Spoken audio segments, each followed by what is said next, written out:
ovo je Sarpijeva pileća čorbica sa povrćem. Ako te zanima kako sam ovo napravio, ostani do kraja ovog videa i uživaj u videu. Šta nam je potrebno za današnji recept? Kupio sam celo pile, odvojio sam šta mi je trebalo.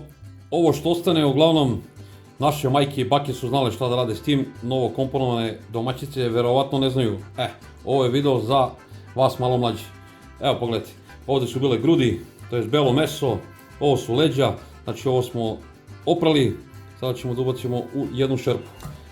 Vamo smo pripremili neko povrće, evo imam dva manja krompirića, to ćemo da ubacimo celo u ovu šerpu. Evo imamo koren od peršuna, imamo šargarepu, treba nam jedna glavica crnog luka. Pošto ja volim dosta povrća, iskoristit ću i ovo mešano povrće za rusku salatu. Tu isto ima krompira, peršuna, ima malo graška, tako da ću jednu šaku da ubacim i toga. Imamo peršun, imamo jednu kiselu pavlaku, imamo biber, imamo suvi začin ili ti vegetu i ja ću koristiti malo kurkume, a vi ne morate ako ne volite. Znači, igrajte se sa ovim, jednostavno ne možete da pogrešite, ubacite povrće koje vi volite, začine koje vi volite. Znači, mi ćemo sad spremati belu čorbu, a možete na ovaj način spremati bilo kakvu drugu vrstu supe ili čorbe. Znači, ovo vam je neka osnova. Posle ovo možete da procerite, da ovu vodu koristite kao temeljac za dodatak drugim jelima, naprimjer kad pravite pilav. Dajem primjer, ovo ćemo sad da nalijemo vodu, pa ćemo da kuvamo i onda ćemo da nastavimo. Evo nas pokraj šporeta, malo ranije sam uključio šporet da se zagreje, ringla se zagrejala, uzet ćete ovaj luk, pre toga operite ga i osušite ga i stavite ga, to su male tajne velikih majstora. Znači da se malo zapeče na ovoj ringli, ovo naravno ne možete da radite na indukcionoj ploči, možete na ovim starinskim ringlama.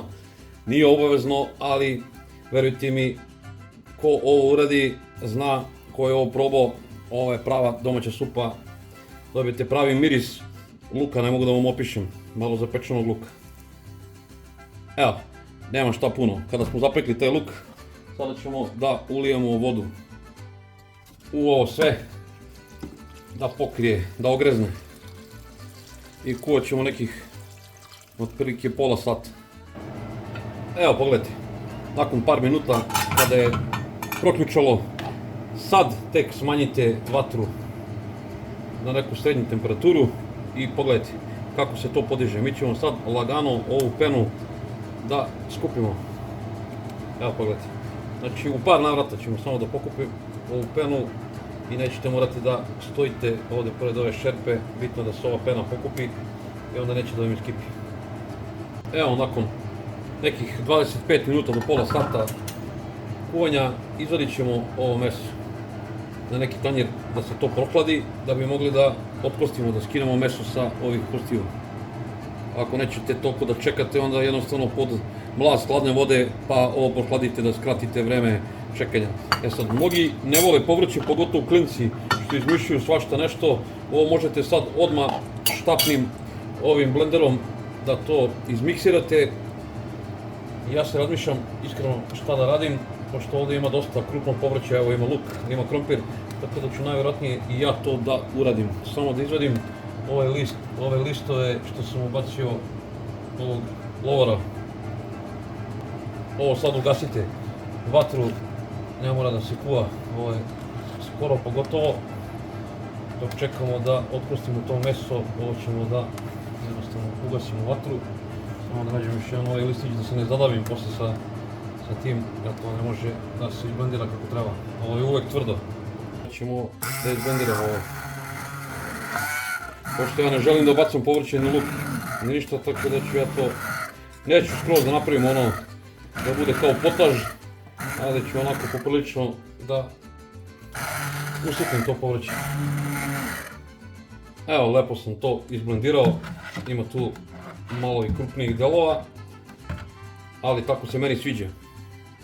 Evo, nakon što sam otkostio meso, pogledajte koliko je mesa, nisam vadio one iznutrice, ipak nisam industrija mesa, da ne kažem sad koja. Ovo je uglavnom sve belo meso, evo pogledajte. Sada ćemo ovo da vratimo na ringlu. Ubacit ćemo meso. Sad vi možete da napravite potaž od ovog, to znači da sve samiljete, a ja neću, hoću da to bude čorba ovako, sa komadićima sitnim. Sad uzmite ovako jednu posudu, svi kažu u receptima stavite žumanci.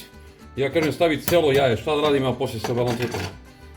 Znači uzmete celo jedno jaje, nema potrebe više pošto pravimo ovu čorbu sa mesom. Vi inače možete da napravite ovo sve bez mesa, bez jaja, da koristite isključivo povrće. Znači u ovo jaje ćemo ubaciti pavlaku. Ako nemate pavlaku možete da, ubacit ću 2 kašike pavlake, ako nemate pavlaku možete i obično mleko. Znači ja ću sad samo ovo da sjedinim, da izmešam ovo ćemo da uključimo ponovo. Ovo će da sada se kuva jedno 5 minuta, otprilike ne više, i 5 minuta kad se isključi, tako da ovo otprilike trebamo još 10 minuta da bude gotovo. Evo, ovo sam umutio, sad šta ćemo da radimo? Sada ćemo da posolimo ovo. Znači ja neću stavljati so, ja ću odmah staviti suvi začin ili vegetu. Stavite onako otprilike pa probajte, nemoj da presolite nikako. Evo. Ja sam ubacio recimo jednu ravnu ovu supenu kašiku vegete u ovo i ubacit ću na vrh kašikice kurkume. Vi ne morate ako ne volite, ja volim kurkumu.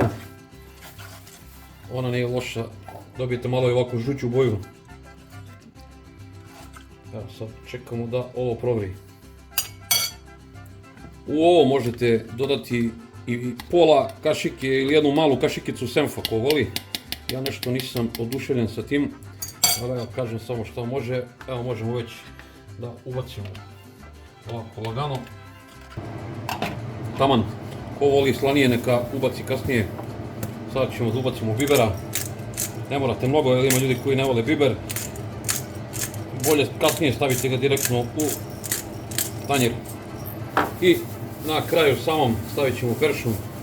Ovo ćemo pustiti na laganoj vatri, neka se krčka nekih 5 minuta. Čisto da se ovo jaje sredi, da se skuva.